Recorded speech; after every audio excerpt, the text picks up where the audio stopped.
Anther lobe की structure में अगर हम बात करें तो ये आपके एक टिपिकल स्टेमन है जो मेल रिप्रोडक्टिव पोर्शन है। इसमें आपको तीन पोर्शन दिखाई दे सकते हैं। यहाँ पे ऊपर आपको एंथर लोब दिखाई देगा, ये वाला पोर्शन, और अगर हम नीचे जाएंगे तो ये आपका फिलामेंट है,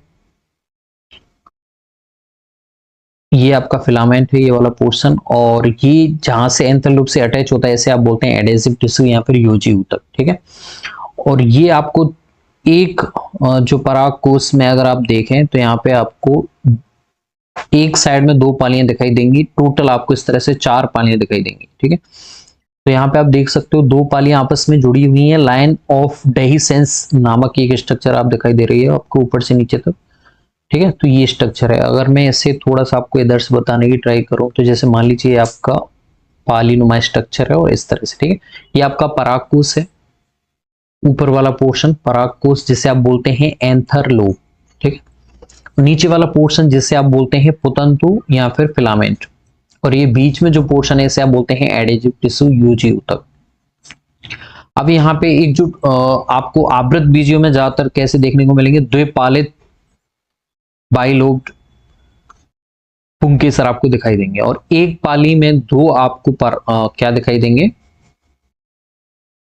एक पाली में दो कोष्ठ आपको दिखाई देंगे, पराग प्रकोष्ठ, पॉलन चैम्बर।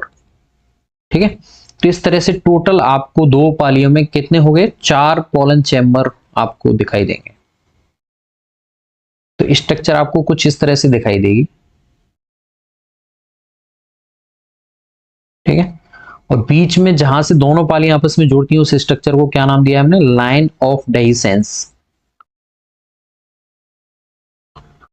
अब इसका हम अनुप्रस्थ काट दें सतह से, एक होता है लंबवत यानी सतह से 90 डिग्री एंगल पे अगर आप कट करोगे तो वो आपका LT सेक्शन है।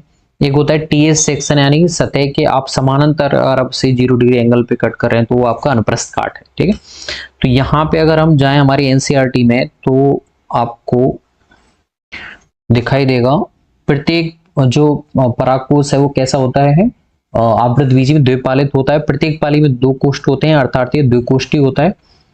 अब देखें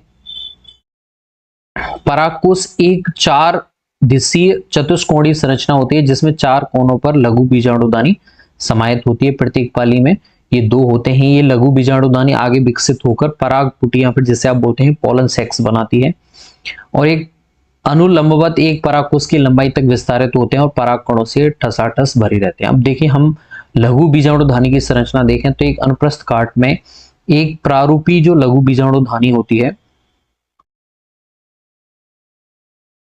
कलर ले लेते हैं यहाँ पे, एक अनुप्रस्थ काट में एक प्रारूपी लघु बीजाणुधानी बाह्य रूपरेखा में लगभग गोलाई में प्रकट होती है। यह चार भित्ति परतों से आवृत रहती है। यहाँ पे देखें आप, यहाँ पे आपको तीन डायग्राम है, एक परागकोश का अनुप्रस्थ काट है, दूसरा भित्ति परतों को दिखाते हुए एक लघु बीजाणुदानी का विस्तारित दृश्य है, और एक में आपके परागकोश फूट रहे हैं, वहां से परागकण आपके मुक्त हो रहे हैं। तो ये पॉलिनेशन के लिए तैयार हो चुके हैं परागकण। तो ये कैसे हैं, विकसित परागकण है। तो यहाँ पे चार परतें आपको दिखाई दे रही हैं। पहाड़ से अगर हम अंदर की तरफ जाएं तो बाहर की तरफ होती है आपकी बाह्य परत या फिर बाह्य त्वचा, एपिडर्मिस जिसे हम बोलते हैं। ठीक है, फिर होती है आपकी एंडोथीसियम, तो बाह्य त्वचा आपकी सिंगल लेयर है। ठीक है, फिर होती है आपकी एंडोथीसियम, ये दो से तीन दो परतों की आपको मिल जाएगी। और ऊपर से अगर हम तीन परतों की तरफ जाएं तो जैसे अगर हम बाहर से परतों का देखें तो बाह्यस्तर होता है, फिर आपके एंडोथीसियम होता है, फिर आपके मिडिल लेयर होता है, और सबसे आंतरिक जो आपके परागकणों के सबसे कांटेक्ट में जो आपकी लेयरिंग होती है उसे आप बोलते हैं टेपिटम। तो ऊपर की जो तीन लेयरिंग है इनका काम होता है प्रोटेक्शन का,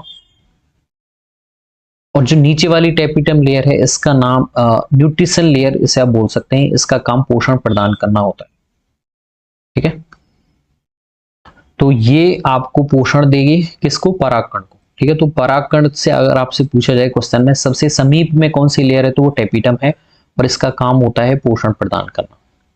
ठीक है, और एक होता है मध्य स्तर, फिर आपके एंडोथीसियम है और फिर बाह्य स्तर है। तो ये आपके ऊपर की जो 3 परतें हैं उनका काम होता है केवल सुरक्षात्मक परत, रक्षात्मक परत भी बोल सकते हैं इसे, ठीक है। तो हमने 4 लेयरिंग देखी, अब हम आगे पढ़े। तो इसमें आप देख सकते हैं एंडोथीसियम यहाँ से नष्ट हुई है, जैसे ही इसमें नमी आएगी तो नमी को पाके ये प्रस्फुटित होते हैं और आपके परागकण यहाँ से मुक्त होने के लिए तैयार हैं।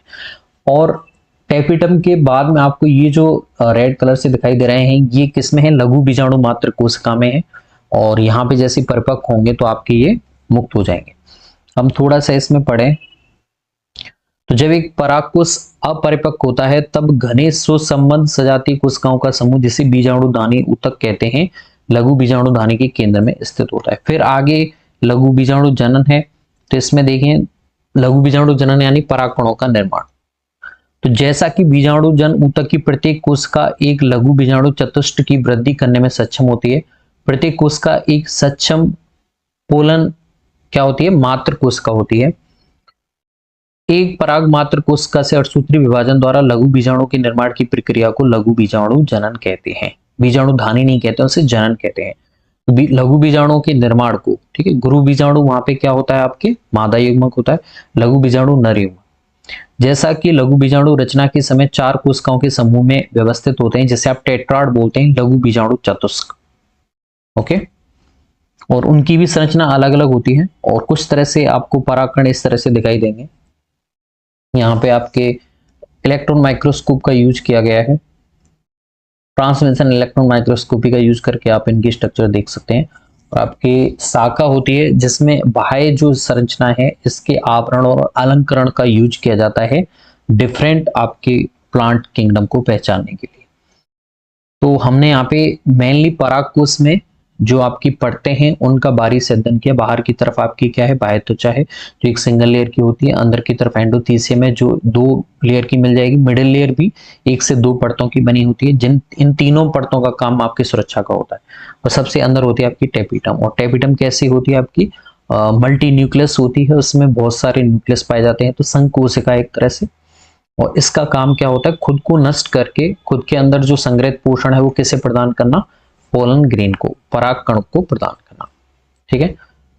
This will be all about antennal lobe structure, उसका टीएस और उसमें जो भी हमने संरचना देखी। थैंक्स।